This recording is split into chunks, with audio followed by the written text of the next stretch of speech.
मी पारूला तशी कल्पना दिली आहे, पण मला असं वाटतं की तुझी इथे उद्या खूप गरज लागेल.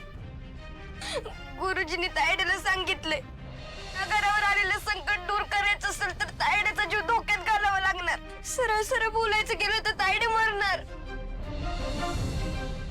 वा, हे बघ, मला खात्री होती माझ्या या निर्णयामुळे तुला वाईट वाटलं ना, तरी तू माझी साथ देशील. तुम्ही काही काळजी करू नका मॅडम. या घराकरता जे जे मला करणं शक्य आहे ना ते मी करणारच. खरंच तुझ्यासारखी माणसं ही माझ्या आयुष्याचं संचित आहेत. तू माझ्या आदित्य आणि प्रीतमसाठी कधी स्वतःच्या मुलांचा, पारूचा, गणीचा कधी विचार नाही केलास. हो मॅडम, ते माझं पहिलं कर्तव्य आहे आणि पारू सुद्धा तिचं कर्तव्य पूर्ण करणार. तिला करावंच लागेल. उद्याची ही पूजा एकदा निर्विघ्न पार पडली ना की सगळ्यांच्याच डोक्यावरचं टेन्शन गेल्यासारखं होईल. गेले काही दिवस सतत ह्या घरावर मृत्यूची छाया आहे असं वाटत होतं.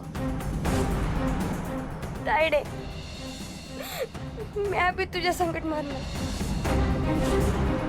पाहिलं मॅडम, मृत्यूची छाया तुमच्या घरावर नाही, माझ्या घरावर पडली. मारुती, उद्याच्या पूजेसाठी गुरुजींनी साहित्याची लिस्ट दिली आहे. ती प्रिया तुला दे. फक्त ते साहित्य आणून दे तिला. हा, होय.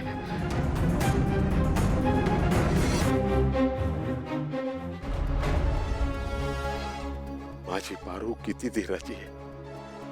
स्वतःच्या अंगावर मरण ओढवून घ्यायची तिची तयारी आहे. आणि त्याच पूजेसाठी उद्या स्वतः तयारी करून देणार आहे. पुरी, मानलं तुला. मारुती, हा. काय झालं? नाही, काही नाही. ते उद्याच्या पूजेचा विचार करत होतो. पण तुम्ही काय काळजी करू नका. समजा सामान मी आणून देईन. पूजा निर्विघ्नपणे पार पडेल. मी येऊ का आता?